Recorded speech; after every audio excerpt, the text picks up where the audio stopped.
मगर आओ मैं छत्तीसगढ़ के माटी में आप मला एक प्यारा सा गीत प्रस्तुति दे के प्रयास करता हूँ, अदानी मंत्र समर्पित करता हूँ कि हमारे छत्तीसगढ़ में छत्तीसगढ़ ही बोली भाषा में जब कोनो रस चलते, कोनो कविता चलते तो छत्तीसगढ़ ही बोली भाषा के बोली और ठाट और जोश अलग हो जाते। मैं वही बोली और ठाट ला मैं मंच के माध्यम से अंतिम कड़ी में पेश करे प्रयास करता हूँ। आप सब जन का आशीर्वाद करता हूँ। स्वागत स्वागत। जी हाँ महानदी अरे पापा जी सिंधु सीना खला बहाते जी।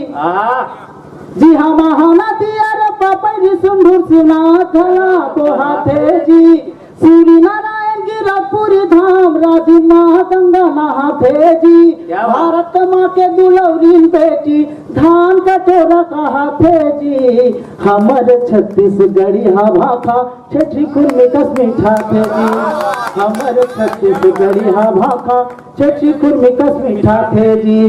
जी हाँ के माटी चंदन बरोबर चारों मुड़ा मभाते जी।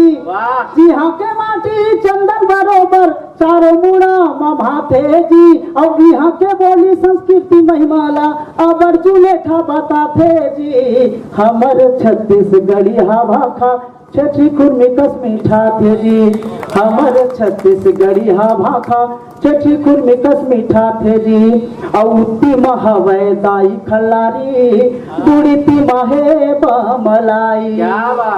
और 56 कोटि देवता जी हा राम चरण सुखदाई। और बलिदानी है राजा जी हाँ के वीर नारायण कहाते जी। और बलिदानी है राजा जी हाँ के वीर नारायण कहाते जी। घासी बाबा के अमर बानी हाँ समाज लड़का बताते जी। हमर छत्तीसगढ़ी हवा खा छठी खुरमी कसमी ठाते जी। हमर छत्तीसगढ़ी हवा खा छठी खुरमी कसमी ठाते जी। हमर छत्तीसगढ़ी हवा खा छठी खुरमी कसमी ठाते जी। जय जवान।